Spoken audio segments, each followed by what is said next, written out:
Namaste. My name is Daksha. I am studying in 3rd class. Today I am saying in Ramayanam one part. పవిత్రమైన సరియు నది ప్రవహిస్తున్న దేశాలలో కోసల దేశం ఒకటి. కోసల దేశంలో దశరథ నందుడు ఉంటాడు. అతడికి 3 భార్యలు, కౌసల్య, కైకేయి, సుమిత్ర. వాళ్ళు సంతోషంగా ఉంటారు, కానీ వారికి సంతానం లేదు అని బాధ. దశరథ నందుడు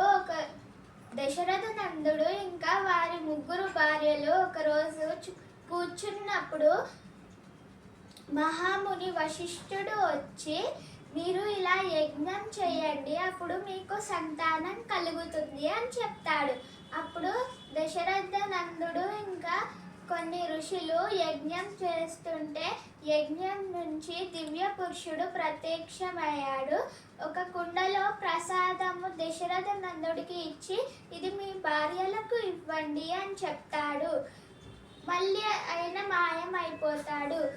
దశరథ నందుడు ఆ ప్రసాదాన్ని వారి 3 భార్యలకు ఇస్తాడు. అప్పుడు వాళ్ళు తింటారు. కొన్ని సంవత్సరాల తర్వాత వారికి సంతానం కలుగుతుంది. కౌసల్యకి రాముడు, కైకేయికి భరతుడు, సుమిత్రకి కవలపుత్రులు లక్ష్మణుడు ఇంకా శత్రుఘ్నుడు. కొన్ని సంవత్సరాల తర్వాత ఆ రాముడు వాళ్ళు విద్యాభ్యాసానికి వెళ్ళారు. వాళ్ళు బాణం సంధించడం నేర్చుకున్నారు, యుద్ధం చేయడం నేర్చుకున్నారు. కొన్ని సంవత్సరాల తర్వాత వాళ్ళు అయోధ్యకి తిరిగి వచ్చారు. అలా కొన్ని రోజులు గడిచాయి.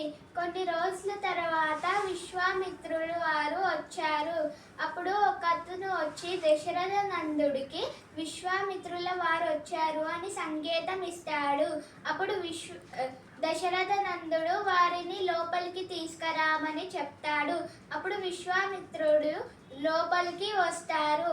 అప్పుడు దశరథ నందుడు విశ్వామిత్రుల వారికి నమస్కారం చెప్తారు. దశరథ నందుడు విశ్వామిత్రుల వారికి, మీకు ఏం కావాలో చెప్పండి, చిటికలో చేసేస్తా అని చెప్తాడు. అప్పుడు విశ్వామిత్రుల వారు, మేము రాత్రి యజ్ఞం చేసేటప్పుడు రాక్షసులు రక్త మాంసాలు ఇంకా ఎముకల్ని యజ్ఞంలోకి కురిపిస్తున్నారు, మాకు రాముణ్ణి పంపించండి అని అంటాడు. అప్పుడు దశరథ నందుడు, రాముడు ఇంకా పసిపిల్లాడు కదా, కావాలంటే నేను ఇంకా నా సేన వస్తాము అని దశరథ నందుడు చెప్తాడు. అప్పుడు విశ్వామిత్రుల వారు, నేను అయోధ్యలో చెప్పిన మాట వింటారు అని ఇక్కడికే వచ్చాను, ఇప్పుడు తెలిసింది అయోధ్యలో చెప్పిన మాట వినరు అని. అప్పుడు ఒక ఋషి చెప్తాడు, దశరథ నందుడు, మీరు రాముడిని వారితో పంపియండి, మీకు రాముడు గురించి తెలియదు, మాకు ఇంకా విశ్వామిత్రుల వారికి తెలుసు అని చెప్తాడు. అప్పుడు దశరథ నందుడు సరే అని చెప్తాడు. కానీ దశరథ నందుడు అయితే అంటాడు. అప్పుడు విశ్వామిత్రుల వారు, అయితే ఏంటి చెప్పండి అని చెప్తాడు. రాముడు లక్ష్మణుడిని విడిచి ఉండలేడు, లక్ష్మణుడిని కూడా తోడు తీసుకెళ్ళండి అంటాడు. అప్పుడు లక్ష్మణుడు కూడా వెళ్తాడు. వాళ్ళు వనానికి వెళ్తారు. అప్పుడు విశ్వామిత్రుల వారు రాముడికి చెప్తారు, ఇది తాటకి వనం, చాలా జాగ్రత్తగా ఉండాలి అని. అప్పుడు పెద్ద పెద్ద నవ్వులు అని వినిపిస్తూ ఉంటాయి. అప్పుడు తాటకి బయటికి వస్తుంది. అప్పుడు విశ్వామిత్రుల వారు రాముడికి చెప్తాడు, నువ్వు ఇంకా లక్ష్మణుడు బాణం సంధించండి అని. అప్పుడు రాముడు ఇంకా లక్ష్మణుడు బాణం సంధిస్తారు. అప్పుడు తాటకి చనిపోతుంది.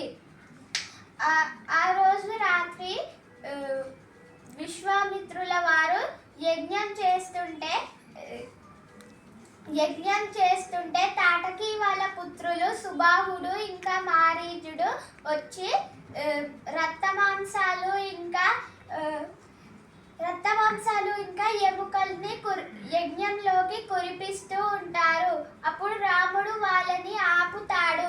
అప్పుడు రాముడు ఇంకా లక్ష్మణుడు బాణాలు వేస్తారు. అప్పుడు సుబాహుడు మరణిస్తాడు. మారీజుడేమో గాయం వల్ల తప్పించుకుంటాడు. పొద్దున అయ్యింది. పొద్దున అయ్యాక విశ్వామిత్రుల వారు రాముడికి దివ్యాస్త్రాల మహిమని చెప్తాడు. చెప్పాక వాళ్ళు మళ్ళీ వనం నుంచి వెళ్తూ ఉంటే రాముడు చూసుకోకుండా ఒక రాయిని తొక్కుతాడు. రాయి ఒక స్త్రీ లాగా మారుతుంది. అప్పుడు